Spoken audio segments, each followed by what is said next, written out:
Welcome to the Lincoln City Council meeting of May 2nd, 2022. In accordance with LB 898, please be advised that a copy of the Opens Meetings Act is posted at the back of the chamber by the northwest door. Let us all please rise for the Pledge of Allegiance, followed by a brief period of silent meditation. Allegiance to the flag of the United States of America and to the republic for which it stands, one nation, under God, indivisible, with liberty and justice for all.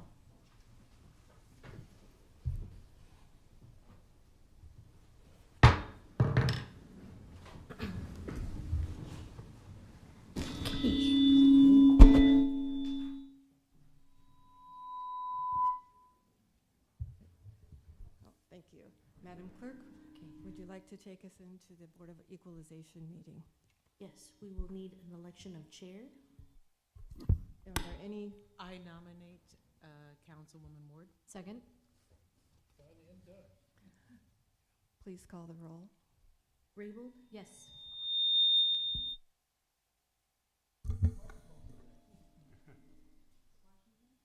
Yes. Yes. Yes. Yes.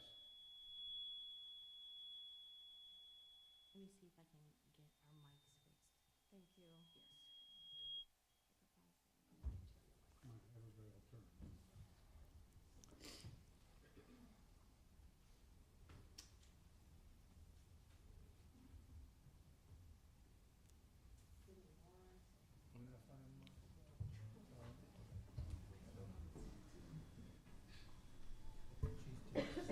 Test, test.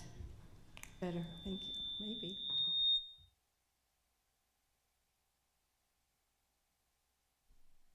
Test. Better.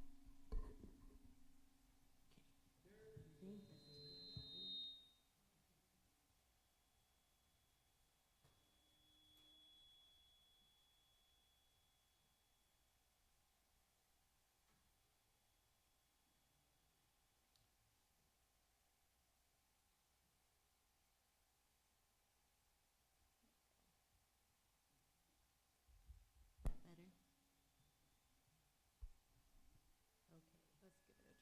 Whoops. Okay. Motion carried 5-0. Oh, that we voted. Did we vote? I just called. Oh, I voted. Yeah. Oh, excuse me, 6-0. Okay. If you can, Chair, you can go ahead and read the opening statements for the Board of Equalization. Sure. Each year, the Lincoln City Council passes a number of improvement district ordinances. Today, we are here to equalize the assessments for several such districts: the College View Maintenance Business Improvement District, the Havelock Street Maintenance Business Improvement District, the North 27th Street Maintenance Business Improvement District, the South Street Maintenance Business Improvement District, the University Place Maintenance Business Improvement District, and the West O Street Maintenance Business Improvement District. The land described in each one of the districts is benefited by the improvements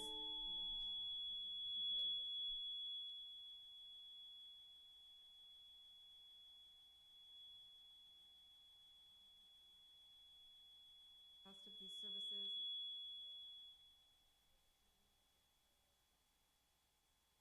Revolving fund.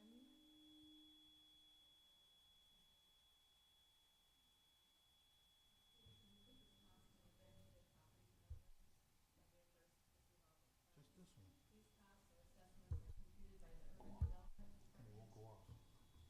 And presented to the city for its review when sitting as the Board of Equalization, as we are now.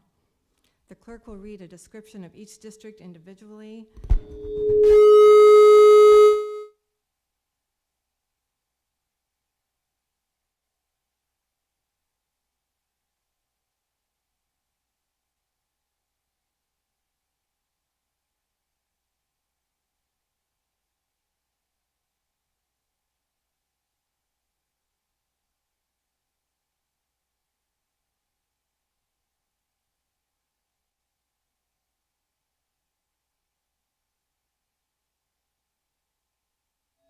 Maintenance Business Improvement District, generally extended from South 48th Street between Calvert Street and Pioneers Boulevard.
Thank you, Madam Clerk. Please go ahead.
Does the council have any questions?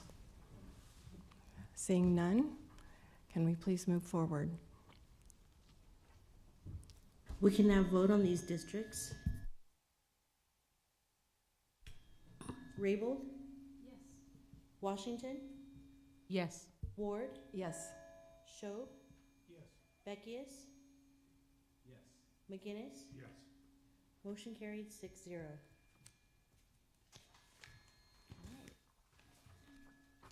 We can call for adjournment. Is there a motion to? Yes. Move that we adjourn. Second, Beckius. It's been moved and second to adjourn the Board of Equalization meeting. Madam Clerk, please call the roll. Raybold? Yes. Washington?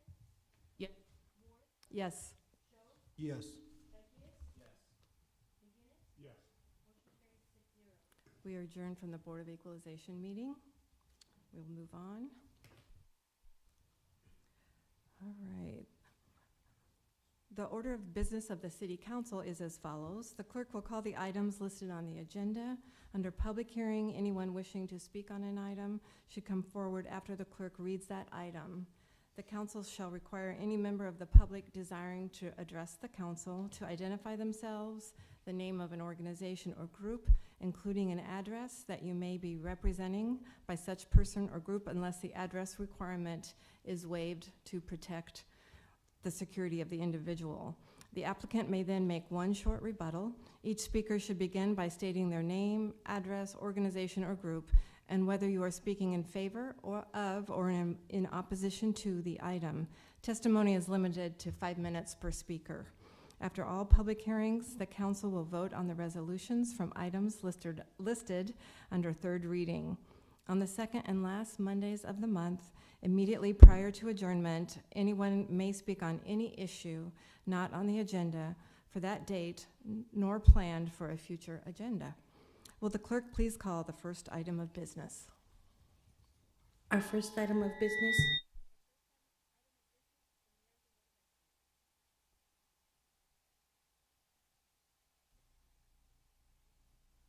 Is this one? Oh, is that going to work? We're going to try that. Good afternoon, Madam Chair, members of the council. It is such a pleasure to be before you today, despite all the sound effects, to present the Mayor's Award of Excellence for January of 2022. making some progress.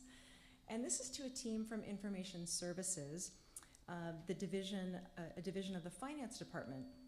And the team members who are being selected for this award are Systems Software Integrator Chris Plock and Systems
mom, Carolyn, is here. Carolyn's actually a brand new Lincolnite, so she's got her moved in here to Lincoln. So Yay. my daughter Yay. is unable to attend. She's doing finals right now at Jones College, being computer science. So I'm going to get the next generation educated. Thank you. Mhm. But I also want to kind of thank some other people. I think Dave kind of mentioned a lot of them. Kind of thank Pat Lopez and Kathy Cook for their kind words for this award. Plus, I have a lot of staff members. Dave mentioned all of them, like Tommy, Brent, Barb, Bernice, just name a few of them. One person known from the state of Nebraska, Erdan, probably his last name messed up, but Brooklyn. He was kind of like our counterpoint in the state of Nebraska. So we're getting enough shots in our system, and we send them over to the state. So we actually register that we give these doses, and we qualified to get more doses sent back to us from the health department. He called them, and he was there, so he's kind of like our counterpoint in the state of Nebraska who helped us with that. We have David Gunn, Mark Eating, kind of our supervisors. They kind of once we were on the project, it kind of helped us shield us from other city and county projects. City and county doesn't stop, so they kind of reassigned some of our projects to other people so we can maintain and stay on top of the vaccine. Like our piece of support, our network team, our infrastructure teams, they all kind of stepped up. They application went to the clinics and helped out for that. One person, or not, group of people are nurses at these clinics. Just kind of let you know that we actually have nurses out there. Some of our top ones who gave close to 7,500 doses on the line. So next time if you're going to get your booster, please thank them as you're going through the line, because I think they've earned it too. So thank you.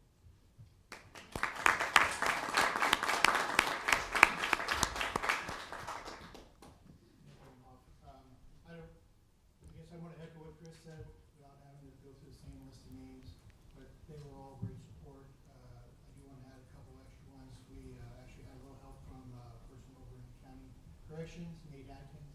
He kind of helped us out a little bit with some of the scanning software and the tablets for kind of speeding that process up. And I guess I also wanted to just shout out to the whole IS group as a whole. They supported us.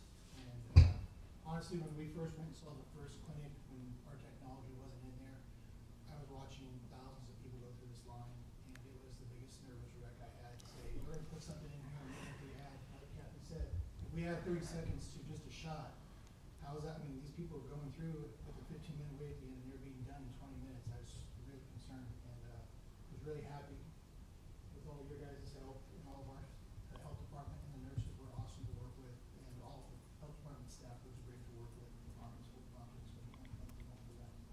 So, and next one. Oh, I guess I should apologize. This is my wife Renee, my daughter Madison, and my son Ethan.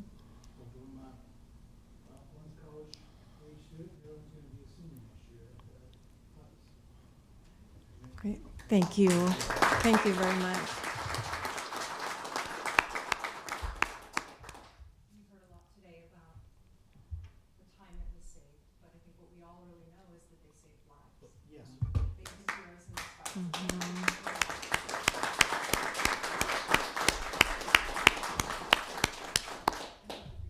Thank you, Mayor. Thank you again. Congratulations, and thank you for saving lives and keeping us all safe for so long. Congratulations. Thank you again. Thank you. Yes, Diane.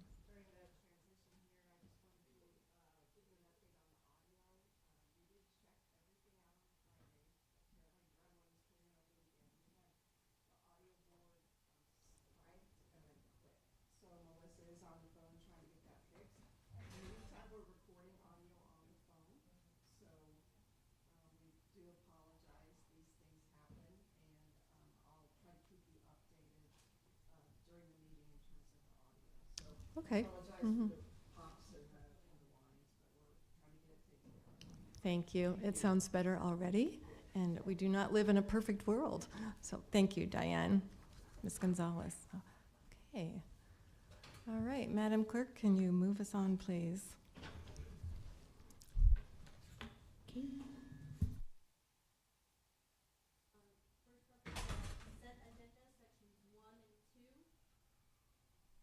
Is there anyone here that would like to comment on sections 1 and 2? Seeing none, let's move on. We can vote on these items. Item 1A is approving the on-call professional services task order agreement between the city and Alfred Benish and Company to provide preliminary engineering services for the 8th Street, 6th to 17th Street project, introduced by Washington. So moved. Second? Moved and seconded. Are there any comments from the council? No. All right, please call the roll. Grable? Yes. Ward? Yes. Schob? Yes. McGinnis? Yes. Washington? Yes. Beckius? Yes.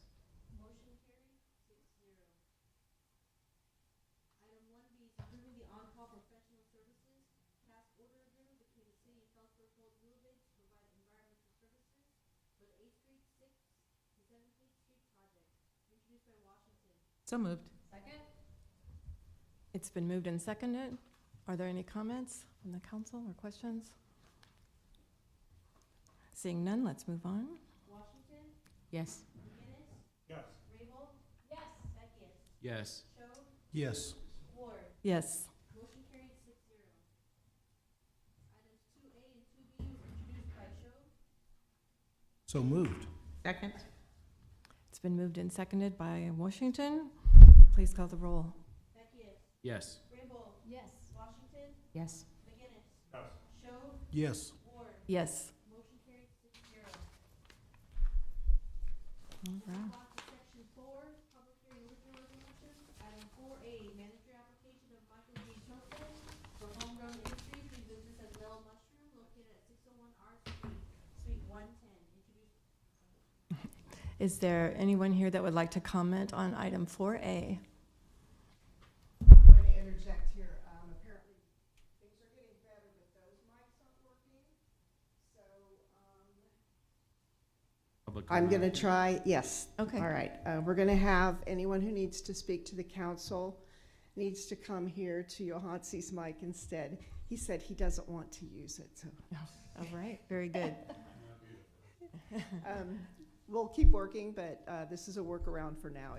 Sure. Right now, it's those two mics. Okay, thank you very much. So for the audience, just to be clear, the microphone at the city attorney's desk is where we would like you to come forward if you care to comment. So I will just ask one more time. Is there anybody here to comment on item 4A? All right.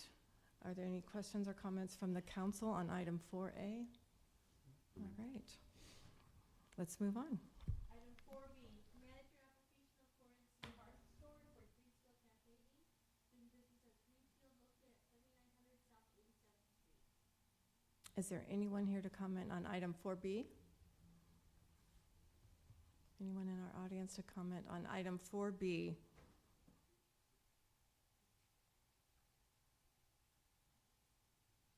Thank you. You can go to the desk on the side if you would, please. Sorry for the inconvenience. We're having How are you? technical difficulties. Please state your name and address for the record. My name is Corinne Hartshorn, and my address is 3914 South 14th Street. Thank you. Could you tell us a little bit about your business and your application? So I work at Greenfields. I've been there for almost 8 years now, and I came from family-owned restaurants all my life. My parents had ran restaurants, and I grew up in the industry, and so I am fortunate to have a place at Greenfields, and I've been here in Lincoln pretty much all my life. Moved away for a little bit of college, but came back. I have a senior at Southeast this year, and another student at Southeast, and my youngest is at Irving, so. Very good. Thank you. Are there questions from the council No, ma'am. or comments? All right. Thank you very much. Thank you. Can move on, Madam Clerk. Item 4C, application of Glacial Till Vineyard and Winery LLC doing business as glacial till for special designated licenses to cover an outdoor area measuring approximately 10 feet by 10 feet at the Haymarket Farmers Market at 7th and P Streets on May 21st and 28th, June 4th, 11th, 18th, and 25th, July 2nd, 9th, 16th, 23rd, and 30th, August 6th, 13th, 20th, and 27th, September 3rd, 10th, 17th, and 24th, and October 1st, 8th, and 15th from 8 a.m. to 12 p.m. Is there anyone here that would like to comment on item 4C? Anyone here on item 4C? Okay, any questions from the council? All right, Madam Chair, seeing no one else coming forward to comment on items 4A through C, I'd like to make a motion that we approve these items. it's been moved and seconded by McGinnis. Madam Chair, please call the roll. Riggle, Yes. Washington, Yes. Beckius, Yes. McGinnis, Yes. Schob, Yes. Ward. Yes. Motion carried 6-0. All right.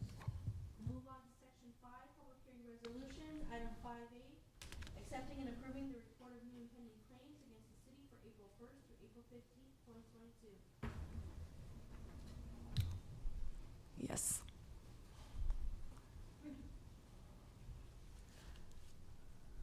Hello, thank you for your time. My name's Ann Sheffield, and I'm at 841 Capitola Drive in Lincoln, 68512.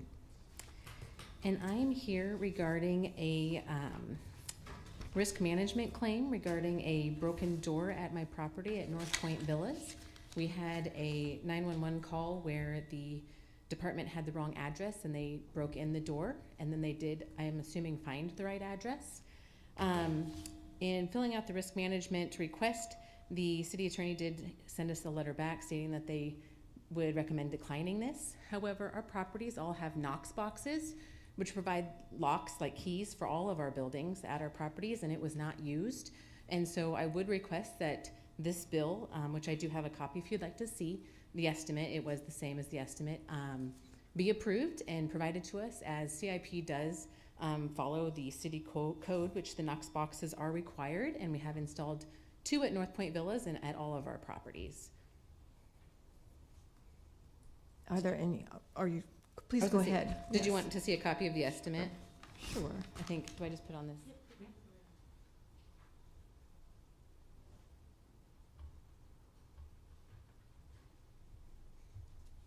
And I do have a copy of the letter as well.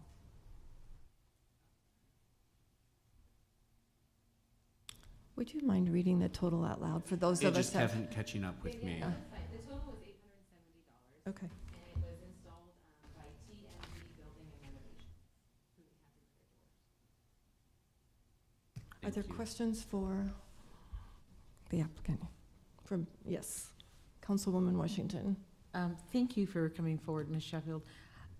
First, I'm having a hard time understanding. Could you tell me, did you say lock boxes or? Knox boxes, sorry. Knox boxes. I probably thank did you. say knock box, but yes, I meant Knox box. Okay, thank you very much. They don't make it easy to say. Okay. Any other questions? Or are you still I think asking? my next question would be for the city attorney's office. Okay. Very good. Any other questions from before we ask the city attorney to come forward? Okay, thank you very much. Thank you. You.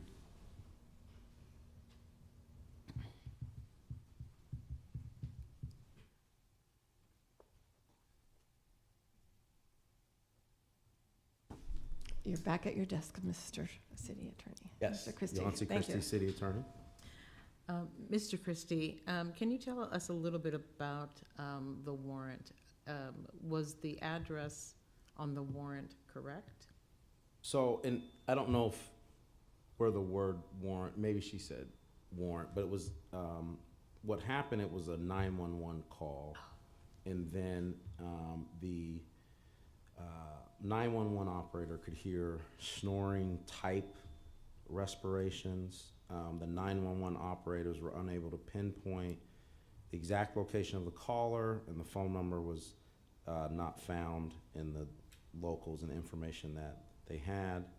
At the time, it was believed that the caller was in distress and suffering from an acute medical emergency. So LFR and LPD were dispatched to 1600 Fletcher. They knocked on several doors, and then the police department believed that the call originated from apartment 162. No one answered when LPD knocked. LFR forced entry. Again, they thought someone was in distress. They found out apartment 162 was empty. Next, LPD checked, I believe, apartment 162, which I'm assuming, I don't know if it was next door, but apartment 162, the resident, I think, answered the door and found out that that was where 911 was called from.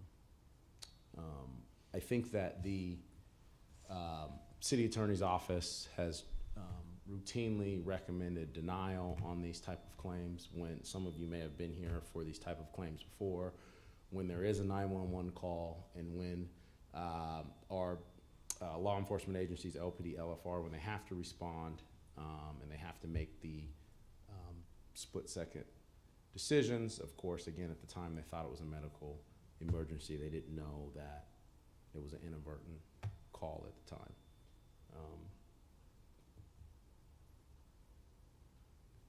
Are there other questions for our city attorney from the council or other comments? Councilman Beckius. Yes. Could you tell me about the ordinance that was referenced by the party and the point of having these Knox boxes at a property? No, I cannot, actually.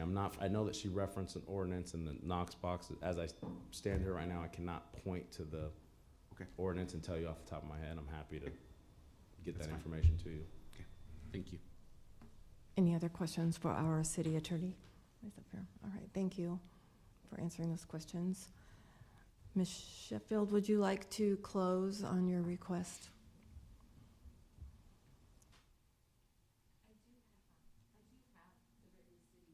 Want to know more about sure. the Knox box? Mm-hmm. Okay. I don't know if you do want me to read it if it is hard. Oh, yeah, you might want to. It just says, new this year, but any new development that CIP builds, they do get put onto the buildings. Knox boxes are required on any building that has the following: fire alarm systems, sprinkler systems, buildings with elevators, buildings with restricted access, such as locked doors, locked gates, buildings that are secured or has restricted access, as it is imperative for the fire department to gain immediate access. The location of the Knox boxes are within 10 feet of the main entry and has the fire alarm annunciator panel, gate approximately 5 to 6 feet from above grade. And these are both at our clubhouses, so the fire department does know. I've actually met with the inspector, and they make sure that they have a master key, so they could have easily unlocked any of these doors. My only question for the city attorney was, he did state that they did go to 162, which is where the door was knocked into, but he did not state where they found the resident, because it wasn't in 162. They were not home. And unfortunately, with the city records, they don't provide that information to me. I'd have to subpoena it. So I would just request that payment be reimbursed to us due to these Knox boxes, as they are imperative for the fire department, because we know that we want immediate access. We want you to find who they need, and they have keys within. If they went door to door, they would have had time to go get this key to get into the apartment. So that would just be my final request. Thank you. Thank you, Ms. Sheffield. Any other questions before she gets too far away from the council? So how this will work, Ms. Sheffield, if we will vote in the voting session on this total report, and unless a council member has a motion to remove your item from the final report, it will be as submitted to us and denied unless someone brings a motion forward to remove it from the report. So does that make sense? Somewhat.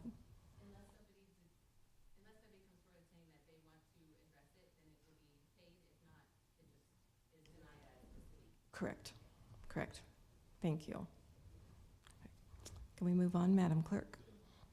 Item 5B is approval of First Amendment and restatement of annexation agreement for Fire Ridge between the city and Fire Ridge LLC to update legal descriptions and clarify properties to file agreement against with the Register of Deeds.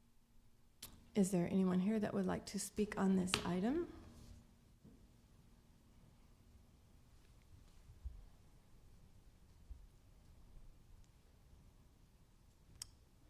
Thank you for your forbearance with our new table. Good afternoon. Rick Onan with ENA Consulting, 701 O Street. Just here on behalf of the developer, Fire Ridge LLC, to answer any questions you might have. Are there any questions for our testifier? Okay, all right. Thank you very much for being here. Anyone else would like to come forward to testify on this item? Right. Are there any questions from the council before we move forward? Okay. Let's move forward. Move on. We can move on. We can now vote on these items. Item 5A is accepting and approving the report of new and pending claims against the city for April 1st through April 15th, 2022, introduced by Washington. So moved. Second. It's been moved and seconded. Please call the roll. Pardon? Are we good? Nope, we're good. Okay. Rabel? Yes. Schob? Yes. McGinnis? Yes. Beckius? Yes. Washington? Yes. Ward? Yes. Motion carried 6-0. Item 5B is approval of First Amendment and restatement of annexation agreement for Fire Ridge between the city and Fire Ridge LLC to update legal descriptions and clarify properties to file agreement against with the Register of Deeds, introduced by Washington. So moved. Second? It's been moved and seconded by Rabel. Please call the roll. McGinnis? Yes. Beckius? Yes. Rabel? Yes. Washington? Yes. Schob? Yes. Ward? Yes. Motion carried 6-0. It's the end of our public hearing and voting session. Let's move forward. Section 6, ordinances third reading and related resolutions. Item 6A, approving the lease agreement between the City of Lincoln and County of Polk for the lease space by Aging Partners for its personal and family services program at 400 Hawkeye Street, Osceola, Nebraska, from May 1st, 2022 through August 31st of 2023. Introduced by Ward. So moved. Second? It's been moved and seconded by Rabel. Any comments or questions from the council? Please call the roll. Beckius? Yes. McGinnis? Yes. Rabel? Yes. Schob? Yes. Washington? Yes. Ward? Yes. Motion carried 6-0. Resolutions first readings, items 7A through 7B. Ordinances first readings are items 8A through 8B. Okay. I move we adjourn. Second. It's been moved and seconded by Beckius. With that, we adjourn. Please call the roll. Rabel? Washington? Yes. Ward? Yes. Schob? McGinnis? Bowers? Yes. Ward? Yes. Motion carried 7-0. We are adjourned.